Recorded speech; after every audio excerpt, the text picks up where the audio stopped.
여러분 안녕하십니까? 미국의 오바마 전 대통령의 부인 미셸 오바마 여사는 미국 정치를 한 극단으로 몰고 가서 편향과 대립의 정치를 하는 지도자들을 비판하면서 우리는 매도의 정치, 원한으로 마음이 비뚤어진 정치를 배격한다고 하였습니다. 세계적으로 널리 읽히는 The 이코노미스트지에서는 소셜미디어가 민주주의에 큰 해를 입히고 있다고 했습니다. 그 이유는 대화가 없이 주장만 있는 사이버 언론의 폐해로 사회가 분열과 반목으로 연결되기 때문이라는 것입니다. 어느 한편이 정의를 독점하면 그 사회의 민주주의는 괴멸하는 것입니다. 이에 이각범의 화쟁토론 이번 주에서는 정의는 독점될 수 있는가를 주제로 논의를 해보겠습니다.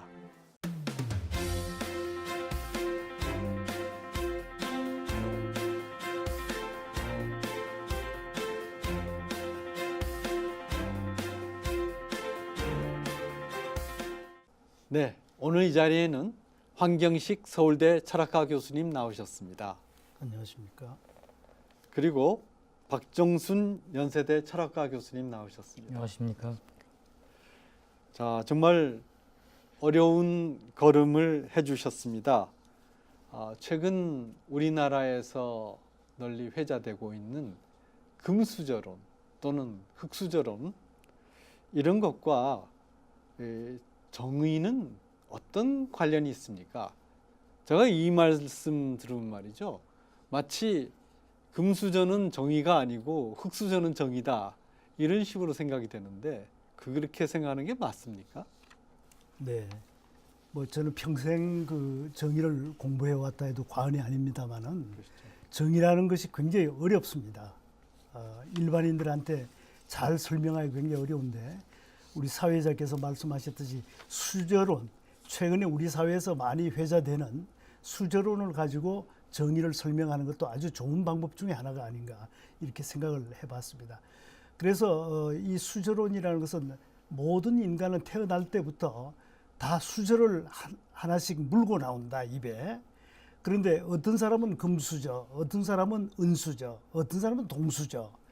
많은 사람, 대부분의 사람들은 흑수저를 물고 나오는 걸로 그렇게 이야기되고 있습니다. 그래서 이 수저론을 가지고 여러분들과 같이 좀 생각해 보면은 정의가 무엇인지 대충 그 짐작이 가실 걸로 생각합니다. 첫 번째 이 수저론이 이야기하고 있는 정의와 관련된 것 중에 하나는 첫째 하나는 우리가 태어날 때 물고 나오는 수저, 다시 말하면 출생의 불평등을 잘 말해주고 있다. 출생이라는 것은 우연적이고 상당히 운명적인 것이기 때문에 이 불평등하게 이 세상에 우리가 태어나게 되는데 이 불평등한 우리의 운명은 뭐 정의 부정의 문제 이전에 자연적인 하나의 사실, 팩트라고 생각할 수 있습니다. 우리가 여기에서 주목해야 할 두 번째 문제점은 이와 같은 그 불평등은 어떤 사회든지 마찬가지인데 또 옛날이나 지금이나 다 마찬가지인데 이와 같은 불평등이 현재 대한민국의 사회 제도, 우리의 시스템에 의해서 뭔가 좀 살아가면서 개선이 되거나 또 시정이 되거나 이렇게 해야 우리 사회가 살만한 정의로운 사회가 될 텐데 이게 개선이나 시정이 되지 않고 한번 물고 나온 수저가 평생 지속되는 일종의 그 운명의 굴레가 되고 있다는 것 때문에 우리 젊은이들이 굉장히 그 실망을 하고 있습니다. 그래서 이 많은 그 흑수저들, 많은 이 제대로 운을 타고나지 못한 많은 젊은이들이 이런 그 실망감 속에서 살고 있기 때문에 굉장히 그 불행하다 이런 생각을 좀 네. 해봐서 우리 사회가 복불복의 사회, 네. 굉장히 편향된 사회가 아닌가 이런 생각을 해봤습니다. 네, 우리나라가 사실상 사회 이동이 아주 많은 나라입니다. 사회 이동에는 잘 아시는 바와 같이 세대 내의 이동이 있고 세대 간의 이동이 있습니다. 그러니까 부모의 사회적 지위와 자식의 사회적 지위가 다른 경우가 많이 있는데, 물론 부모가 다 평등한 입장에 있을 수는 없겠죠. 그러나 부모가 평등한 입장에 있지 않다고 하더라도 돈이 없는 가정에서 태어난 사람이 태어난 이후에 자신의 노력으로 정당하게 돈을 벌어서 돈이 더 있는 경우로 가는 경우, 그런 경우가 우리나라에는 아주 많습니다. 그래서 태어날 때의 처지 그대로 평생 갈 수밖에 없다. 그런 사회는 거의 신분 사회고요. 태어나서 다른 쪽으로 가는 거, 이런 거를 우리가 메리토크라시, 결국은 무엇을 했느냐에 따라서 한다고 그러는데, 지금 우리 사회의 문제는 이렇게 정당하게 경쟁하는 제도 자체를 무시하는, 경쟁 자체를 죄악시하는 그런 것이 오히려 태어날 때의 지위가 계속해서 가도록 하는 것이 아닌가, 그런 생각을 합니다. 그런 면에서 여기에 상당히 실망한 사람들이 이 수저론을 내세우고 있고, 또 여기에 실망하는 사람이 어떤 극단적으로서 최근에는 헬조선이라고 하는 얘기까지 나오는데, 말하자면 우리 대한민국 전체가 지옥이다, 이런 얘기죠. 젊은이들에게 아무런 희망을 주지 못하는 지옥이다, 이렇게 얘기를 하는데, 이렇게 아주 자기 자신은 정당하고 다른 사람들은 다 악귀 축생과 같은 존재가 있다, 이렇게 생각하는 이 자체가 말하자면은 옛날 우리말에 마시던 우물에 침을 뱉는 그런 격이 되지 않습니까? 이걸 정의론의 입장에서 보면 어떻게 해석을 해야 됩니까? 저도 그렇게 생각을 합니다. 그래서 예전에는 우리가 그때 과거 시험이 있었던 2조 시대에도 개천에서 용이 난다는 그런 신분 상승 또는 이제 상향 이동 욕구가 가능한 그러한 한 출구가 있었다면은, 현대 사회에서 젊은이들이 이제 고등학교 혹은 대학교를 마치고 사회에 나왔을 때 기본적인 직장마저도 갖지 못하고, 또 많은 학생들이 또 어떠한 알바를 하는 학생으로 전락을 하고 있는 걸 봐가지고, 일단 젊은 학생들이 우리나라를 전체를 봐서 헬조선이라고 보는 것은 우리 국가의 그 정체성과 정당성에도 상당히 많은 문제가 있기 때문에, 젊은 학생들에게 물론 이제 우리에게 주어지는 그 운 자체, 우리는 이제 그것으로 끝이다 하는 것은 상당히 큰 문제입니다. 운은 이제 우리에게 어느 정도까지 주어질 수가 있고, 운을 우리가 다 그것을 극복할 수 없지만, 운에도 이제 두 가지 운이 있다고 볼 수 있겠습니다. 하나는 자기가 극복할 수 없고 자기가 책임질 수 없는, 선택할 수 없는 어떤 운이 있겠죠. 어떤 이제 장애가 있다든지. 그 다음에 두 번째 운은 자기에게 자기가 지금 취직을 못했지만 시간은 많이 남는다. 그래서 나는 파도 타기가 나의 주특기다 해서 매일 가서 파도를 타고 있다. 한 사람은 그에게 주어진 신분 상승을 위한 교육과 노력의 기회를 스스로 박찬 거나 마찬가지입니다. 그래서 그러나 우리 사회에서는 일단 스스로 책임질 수 없는 운에 대해서는 국가가 보상을 해주고, 거기에 대해서 그 사람들이 최소한의 삶의 기회를 가질 수 있도록 일단 국가가 보상을 해야 되지만, 두 번째 운의 경우에 있어서는 모든 사람들이, 젊은 학생들이 실망할 것이 아니라, 우리가 보면 이제 운칠기삼이란 말도 합니다만은, 운은 7이고 기술은 3인데 넓은 의미에서 우리는 운 속에 있지만, 우리는 각자가 더 노력을 해서 그 다음에 신분 상승 이동을 하고 또 직업을 갖기 위해서는 많은 노력이 필요하다고 봅니다. 그래서 우리 젊은 학생들에게 비록 우리가 고등학교나 대학교를 나와서 취직하기는 어렵지만, 그래도 미래에 그러한 가능성을 믿고 자기의 인생의 경력은 자기의 재능과 노력에 의해서 달려 있다는, 아까 사회자님께서 말씀하신 그 메리타크리시, 업적주의, 거기를 그 가능성을 믿고 굉장히 더 열심히 공부를 한다면은 그러한 문제들은 불식될 것으로 생각을 합니다. 그래서 물론 이제 젊은이들이 생각할 때 그 운의 문제는 기성세대가 너무나 오랫동안 그러한 직장 속에 있고 또 젊은이들의 기회를 주는 것 같지는 않습니다. 제가 보기에는 우리 기존에 있는 사람들 60, 65 이상 대학교에서도 그 올해 이상을 하고 있지 않은데 기성세대가 젊은이들을 위해서 어떤 기회를 박차지 않고 오랫동안 직장에서 그 자리를 꿰차고 있다고 생각하고 더 나아가서 헬조선이라고 하는 것은 물론 그 젊은이들의 입장을 10분 이해할 수 있지만 우리 정부도 또 우리 사회도 노력을 하고 젊은이들이 좀 더 자기의 미래를 위해서 좀 분투할 수 있는 그런 기회도 주고 좀 더 많은 직장의 기회를 준다면 헬조선이란 말은 우리 국가의 정체성과 또 자부심에 있어서 빨리 불식돼야 할 그런 용어라고 생각이 됩니다. 그 사회자님 헬조선 그러니까 네. 저는 이런 생각이 떠오릅니다.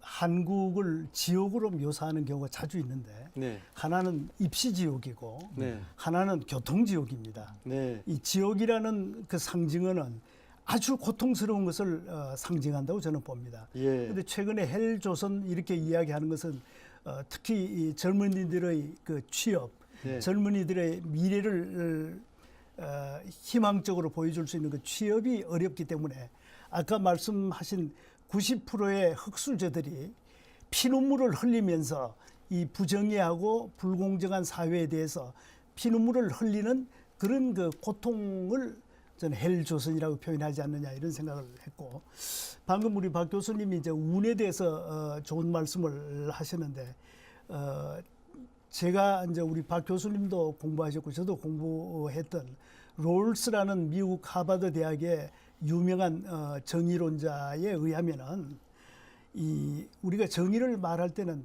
이 운을 좀 공유하는 의식을 가져야 정의에 대한 담론도 가능하고 정의론을 논할 자격이 있다 이렇게 이야기하는 것 같아요. 그래서 운을 우리가 좀 공유한다면 지금 이 헬조선은 이 복불복의 사회는 여러 가지 시정하고 개혁해야 할 그런 그 현실이 아닌가 이렇게 생각을 해봅니다. 네.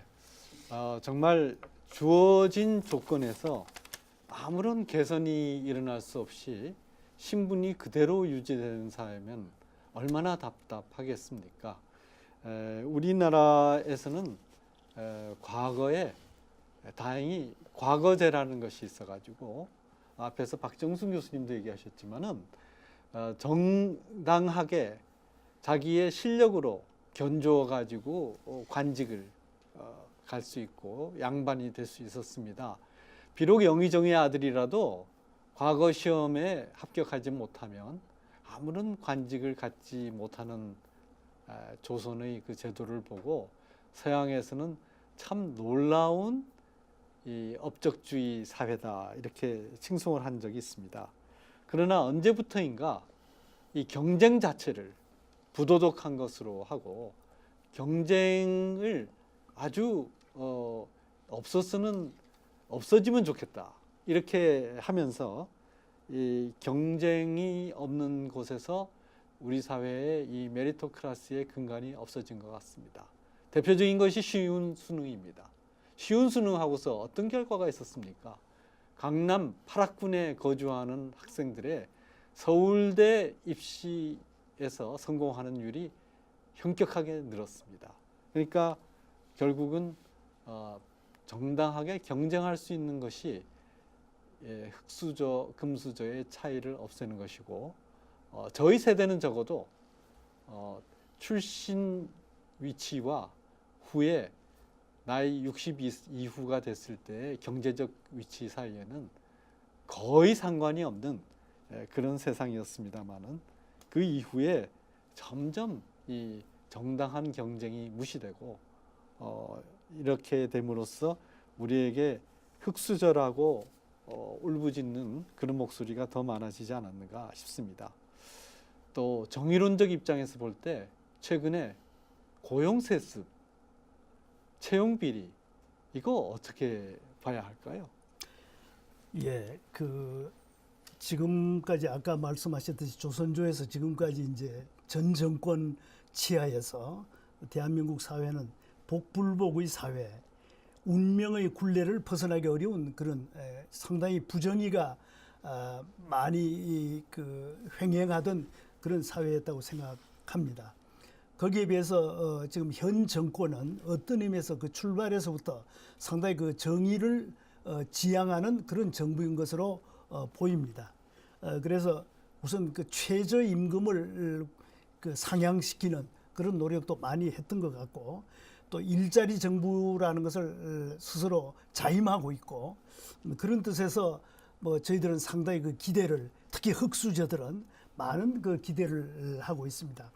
대통령도 이미 이 선거할 때부터 또 그 이후에도 대통령이 되신 이후에도 이런 말을 했던 것을 저는 정확하게 기억을 하고 있습니다.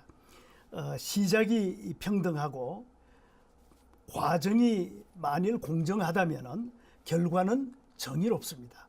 그리고 이것을 현 정권의 국정 철학처럼 자주 말씀하셨던 걸로 알고 있습니다. 그래서 이런 그 철학 하에서 최저임금을 가능하면 이 최저임금이라는 것은 사회적 약자 또 사회 최소 수혜자의 어떤 생활 환경을 업그레이드 시키는 것이니까 특히 또 일자리 정부는 많은 흑수저들에게 희망이 되고 있으니까 이런 관점에서 현 정권은 상당히 정의로운 또 정의를 지향하는 그런 정권이라고 생각하는데, 그러나 최근에 채용 비리나 고용 세습 이것은 정말 청천벽력과도 같은 그런 그 흑수저에게 빼든 뉴스가 아닌가 이런 생각을 해봅니다.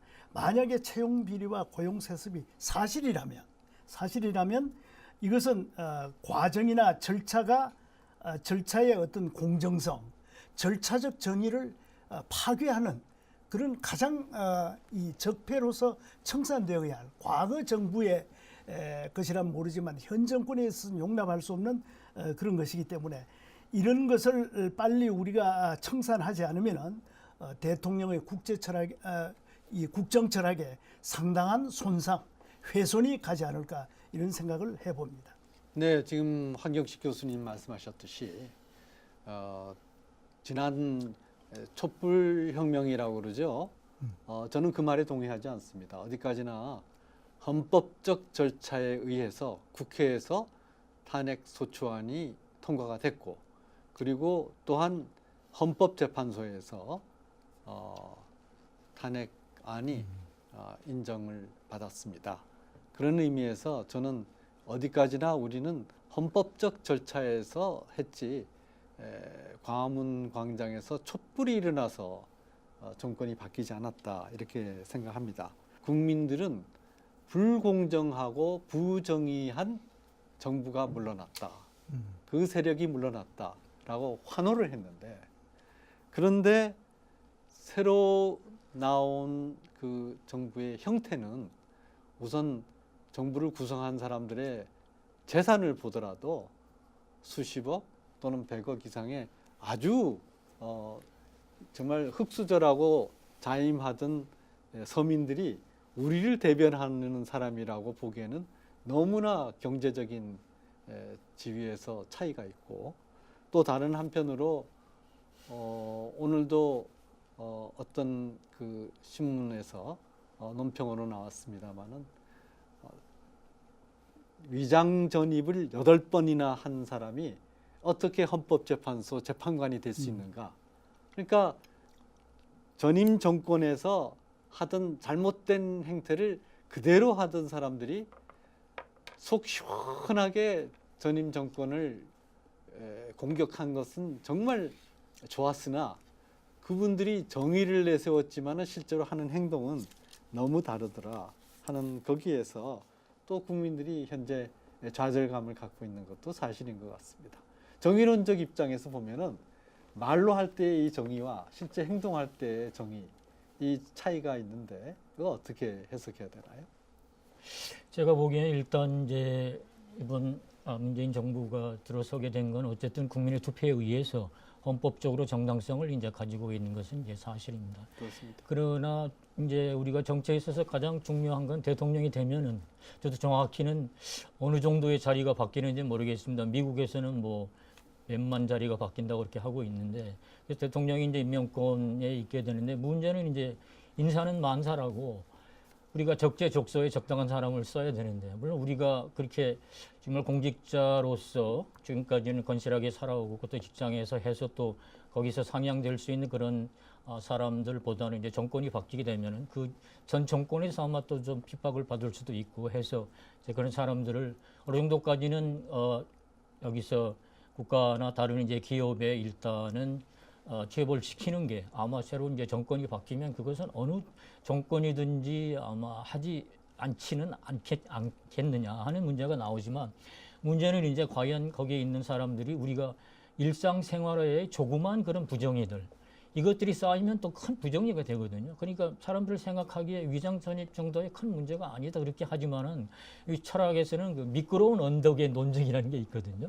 그래서 한번 거기서 발을 빠지게 되면 미끄럽게 해서 점점 더 그런 데로 이제 빠지게 되는 겁니다. 우리가 말하는 특수활동비다 뭐다 이것도 조금씩 쓰다 보면은 또 가서 많은 사람에게 또 이제 뇌물을 받게 되고 그래서 좀 그 우리 사회에서 정말 모범이 되는 그런 상층부에 하는 사람이라면 평소부터 좀 더 그러한 조그마한 부정의 사례도 척결하고 뭔가 깨끗한 물론 옛날 이조 시대의 무슨 청렴 그런 관리를 생각하는 건 너무 좀 지나친 것이었겠습니다만 그래도 어느 정도까지 자기 자신을 그래도 좀 도덕적 관점에서 관리를 하고 정의로운 생활을 해온 사람들이 적당한 적소에 일단 들어가는 것이 굉장히 필요하고 인사는 만사기 때문에 앞으로도 또 많은 또 인사가 있을 텐데 국민들이 이제 전적으로 또 국회 청문회에서 많은 문제가 있는 사람들의 경우는 대통령도 좀 결단을 내려서 좀 이제 국민들에게도 어필할 수 있는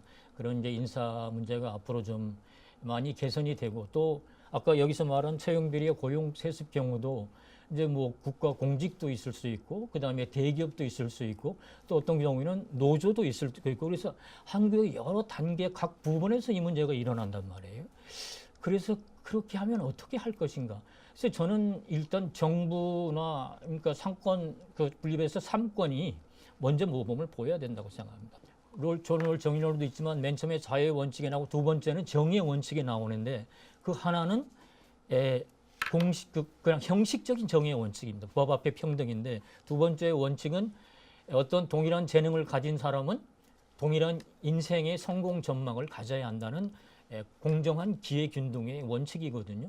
그런데 지금 이 채용비리와 고용세습은 상향 이동의 가장 중요한 기회균등의 원칙, 그 기회를 말살시키는 거기 때문에 거기서 많은 불만이 나오고 국가들이 이것은 적재적소에 있는 사람이 아니고 들어가겠다는 국민 불판이 거기서 다 모여 있는 상황이니까 이것을 깨트려야만 우리 국가 헬조선도 없어지고 흑수저도 없어지고 채용 비리도 하고 고용세수도 없어지는 아주 중차대한 문제라고 생각합니다. 네, 박정순 교수님 말씀대로 그 정치에서도 여야가 있습니다. 그렇죠. 그 여야는 서로 상대편을 경쟁하는 상대자로 보고 누가 국민의 마음을 더 많이 살 수 있느냐 하는 경쟁을 하고 똑같은 토양 위에서 경쟁해야지 한쪽을 괴멸해야 하는 상대로 하게 되면은 거기서부터는 상당히 많은 이 파괴와 독선이 일어나는 것이 아닌가 하는 생각합니다. 더더군다나 그 괴멸해야 하는 이유로서 우리는 정의로운 세력이고 저 상대편은 괴멸해야 되는 적폐 세력이다. 이렇게 되게 되면 이 민주주의에 있어서 가장 중요한 아까 황경식 교수님 강조하셨던 우리가 이것을 함에 있어서 역지사지로 똑같은 경기장에 있어서 상대편이 있어야지 된다. 이런 것이 없지 않는가 생각해요.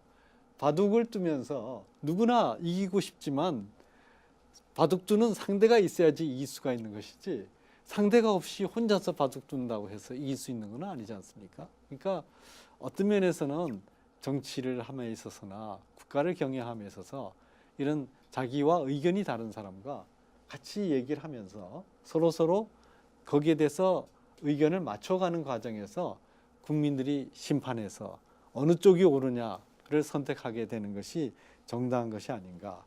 그런 의미에서 정의로운 사회를 이루기 위해서는 어느 한쪽이 아니라 같이 협력해서 경쟁하는 그런 체제가 바람직하다라고 생각하는데 황경식 교수님 어떻게 생각하십니까?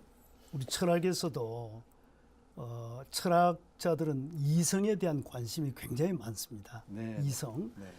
우리가 희망을 가질 수 있는 것은 바로 인간의 이성적 능력이 우리 희망의 대상이 될 수 있는데 칸트나 헤겔 당시 근세 시대만 해도 절대 이성에 대한 어떤 그 기대가 컸었습니다. 절대 이성이라고 그랬어요.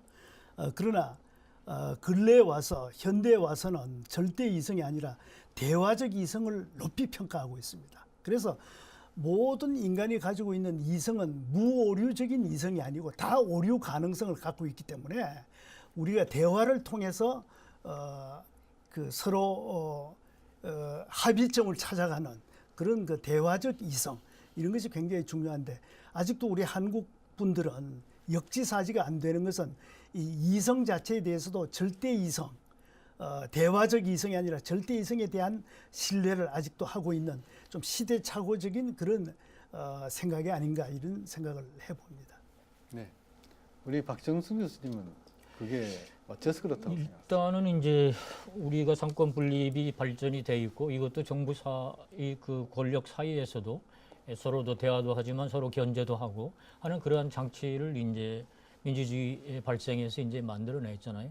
그 다음에는 우리가 이제 단 일당제는 독재로 흐르기 때문에 그 액팅경이 얘기한 절대 권력은 절대 부패하기 때문에 우린 권력을 나눠야 되고 그래서 다당제를 하게 되고 어떤 당이 이제 미국 같으면 뭐 공화당과 민주당에서 민주당이 이기면 이렇게 이제 그래서 정치 그 투표를 통해서 국민들의 그 신임을 받은 정권이 이제 바뀌게 되는 이런 사회란 말이에요. 그래서 현대 사회에서는 아까 제가 이제 말씀 잠깐 드렸습니다만은 다원 민주 사회에서 존 롤즈의 정의론이 공정성으로서의 정의거든요. 그래서 근데 그럼 정의와 공정성은 똑같은 것이냐? 그것은 아닙니다. 정의는 우리가 변경할 수 없는 태어나서 가령 노예제도 같은 것은 부정의하다 이렇게 얘기하자면 노예제도를 물론 불공정하다 우리말로 쓰지만 영어에는 그게 아마 안 맞는 모양인가 봐요. 그래서 노예제도 같은 거는 이제 부정의한 거지만 그러면은 공정성이란 뭔가 하면은 두 사람 사이의 그 게임입니다. 그러니까 페어 플레이 정신을 정의에다가 갖다 대입을 한 겁니다. 그래서 롤즈의 경우는 두 사람이 경쟁을 했을 때는 그 어떤 경쟁의 게임의 룰을 미리 알고 또 그것을 두 사람이 다 그것을 합의하고 또 그 합의에 의해서 경기가 진행을 선생님 아까 말씀하셨잖아요. 처음에 어떤 전제와 있고 과정과 결과가 그게 페어플레이가 모든 경기의 절차를 다 알았을 때 우리는 그것을 이제 공정한 것이라고 얘기를 하고 있는데 단 이제 우리가 아까 제가 말씀하신 헤게모니나 뭐 이데올로기 이런 게 했던 것은 지난 동안에 어떤 하나의 그 유일주의적 사상으로서 하나의 모니즘 하나의 그 단편주의로서 자기가 모든 것이 다 옳다고 하는 것은 이제 지나간 세계고 현대는 다원 민주사회입니다. 존 롤즈도 이제 그 책의 정의론 다음에는 정치적 자유라는 책을 폴리티컬 리버럴이라는 책을 내거든요. 그건 뭐냐면 현대 다원주의 사회에서는 각각 인생에 있어서 각각 의견, 종교, 정치 다 다른 사람들 속에서 어떻게 거기서 중첩적 합의를 이뤄내가지고 그걸 통해서 국가를 이렇게 낼 수 있는 그러한 사회적 기저를 만들어내야 되기 때문에 우리는 다원주의적 속에 있다. 상대방도 또 하나의 그 버전이 어떤 모임이나 어떤 단체 또는 어떤 사상, 어떤 도덕이 그 사회 전체를 다 리드하기는 그건 굉장히 어려운 거다. 상대방을 이해하고 그거는 이제 아까 나온 상호 이해의 정신, 아까 무오류의 정신, 그 다음에는 관용의 정신까지 이제 우리는 거기 포함이 되어야 할 것으로 생각합니다. 그래서 그러한 몇 가지 황 선생님이 얘기했던 절대 이성에 대한 오류가 없는 거기, 오류 가능성 있는 거고, 그 다음에는 상대방을 상호 이해하는, 또 상대방의 입장에 있는 역지사지. 네 번째는 다원 민주사회에 있어서의 관용적인 정신. 그 다음에는 아까 존 롤즈가 얘기하는 그런 페어플레이 정신, 신사도를 지키는 그런 것이 이제 모든 사람들에게 어떤 의미에 주지된다면 그 사람들은 일단 정권을 이제 다음 전 정권으로부터 가져온 사람들은 일단은 자기네들이 절대적 그 헤게모니를 가졌다고 생각하는데 그건 자만이고 절대적 헤게모니를 가질 수는 없고 자기와 같이 대립적인 사람이라도 서로 아까 말씀드린 상보적 관계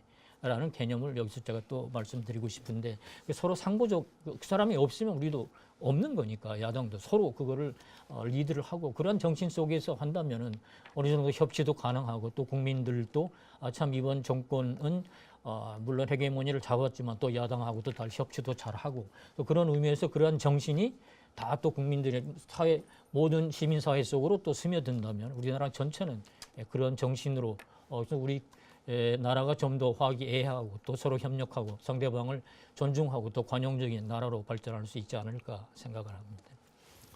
네, 공정성이라는 것이 정말 정의와 관련할 때 그 롤즈의 핵심이라고 그러시지 않았습니까? 저는 정말 맞는 견해 같습니다. 우리나라 노사관계만 하더라도 저는 이 한국 노사관계의 대안으로서 공정성이라는 책을 저술한 바 있는데 그거는 이렇습니다.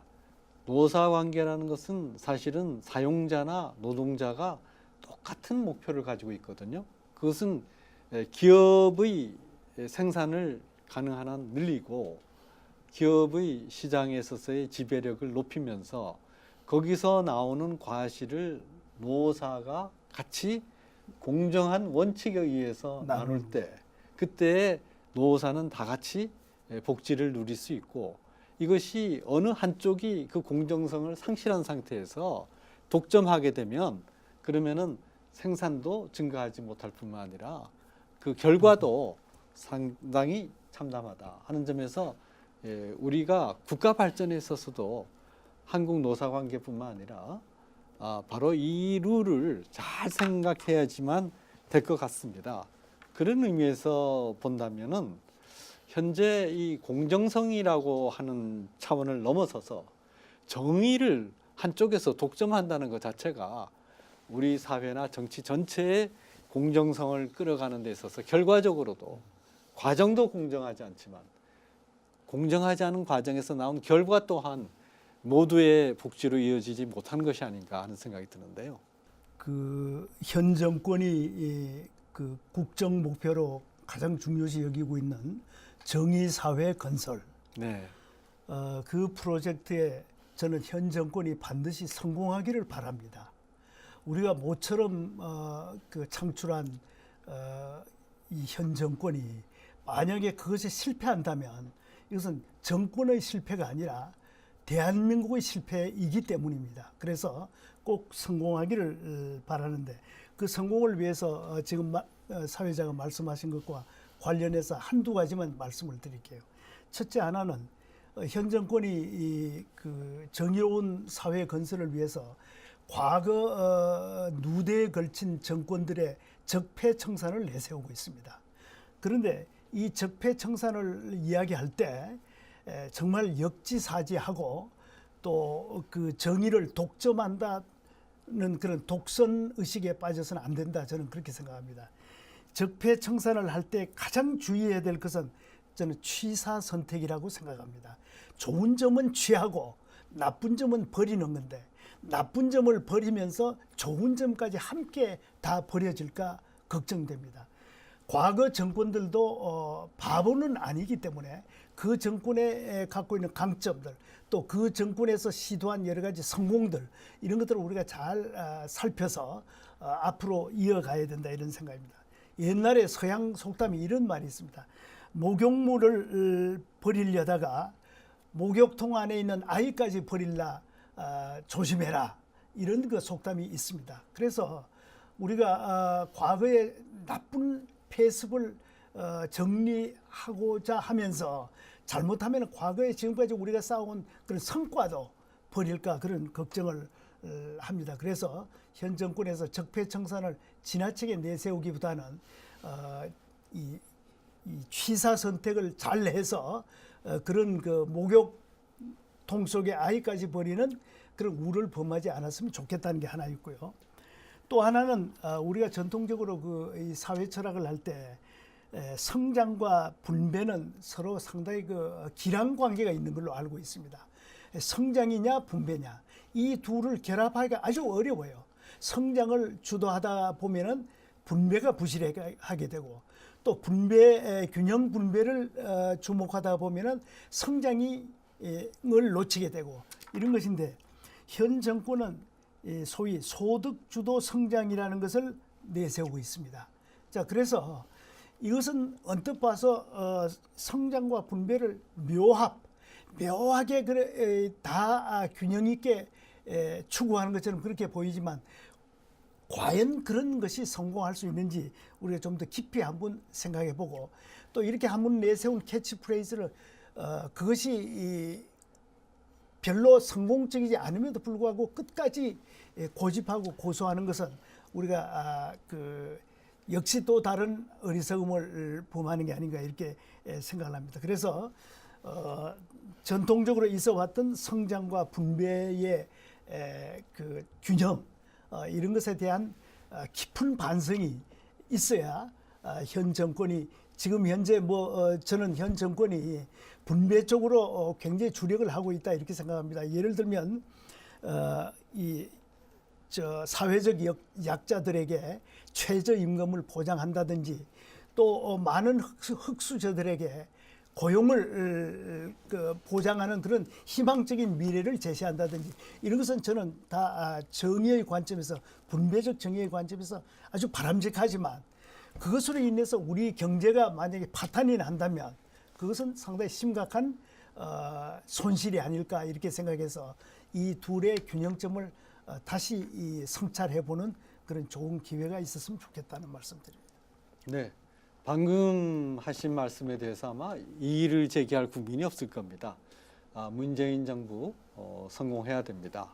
특히 그동안 사회적인 여러 제약 때문에 억눌리고 자신의 기량을 마음껏 발휘할 수 없었던 사람들이 이 새로운 정부가 내세우는 여러 정의로운 기치에 의해서 자신의 그 억눌렸던 마음을 해소하고 새로운 대한민국을 만들기 위해서 다 같이 참여할 수 있는 기회가 제공돼야 된다고 생각하는데 문제는 어떻게 하면은 그런 것이 되느냐? 과연 구호로 우리는 정의로운 사람이다 라고 하면은 그게 다 되는 것인가?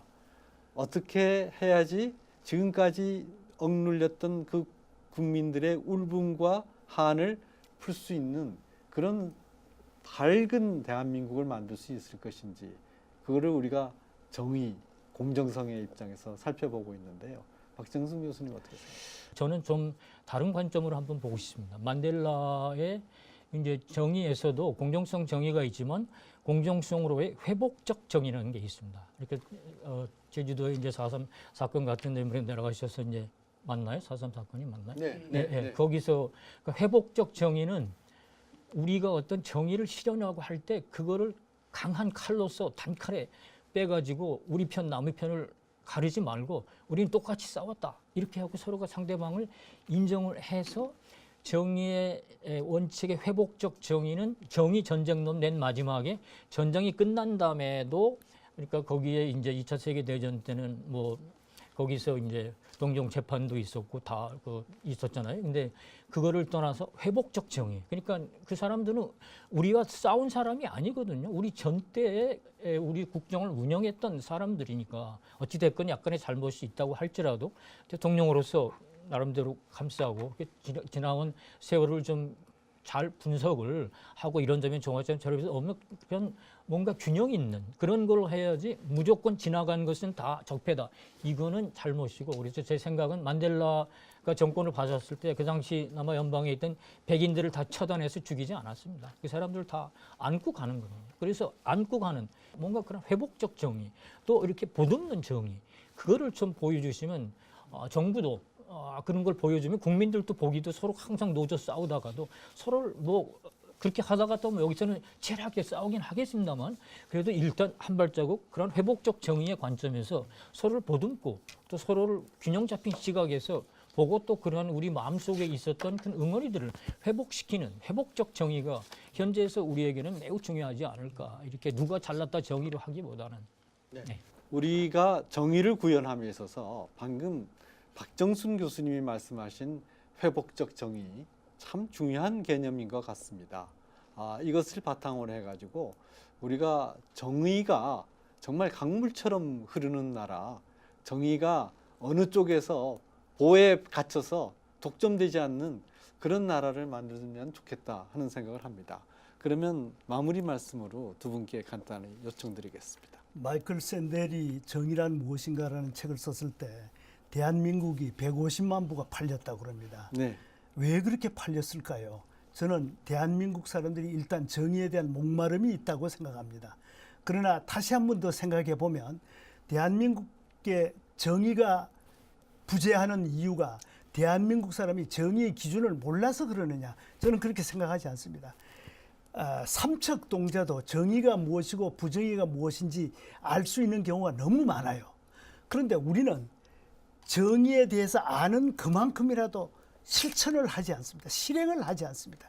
그래서 우리가 차세대에게 정의를 실행할 수 있는 그런 의지와 지혜를 가르칠 수 있는 그런 교육 제도의 개편이 저는 굉장히 필요하다고 생각하고, 우리 애들이 살아있는 정의를 배울 수 있도록 그 체험적인 정의 교육이 저는 절실히 요구되고, 또 정의감과 같은 그런 덕목을 우리 애들이 습득할 수 있는 프로그램의 개편이 굉장히 중요하다, 이런 생각을 해봅니다. 네, 박정순 교수님.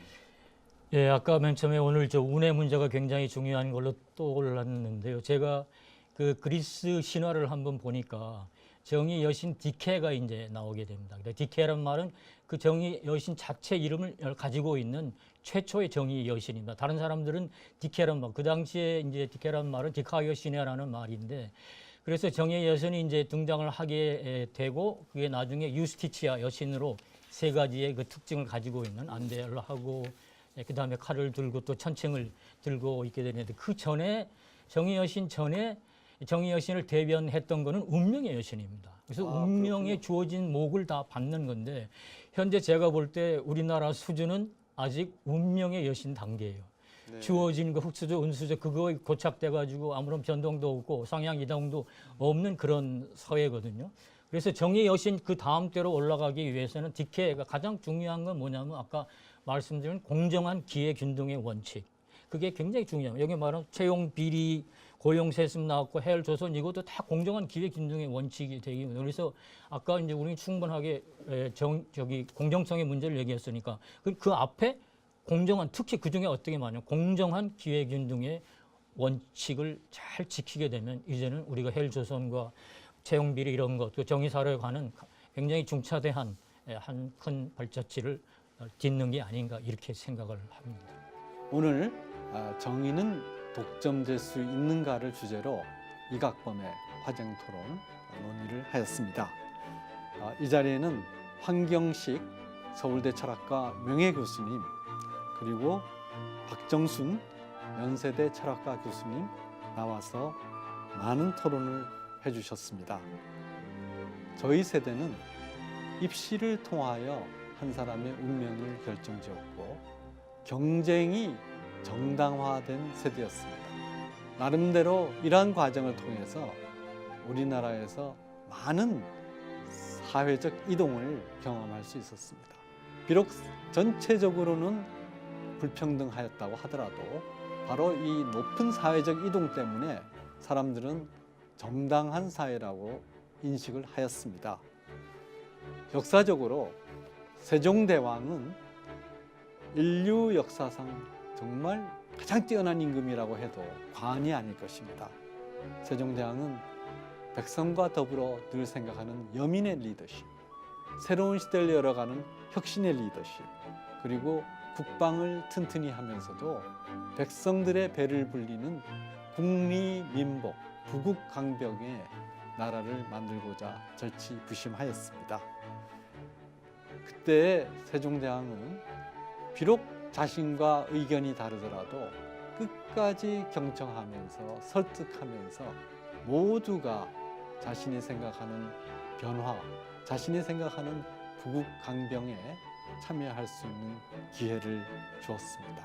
바로 공정성과 역지사지가 기본 정신으로 흐르는 정의사회, 이것이 우리가 가야 할 길입니다. 감사합니다.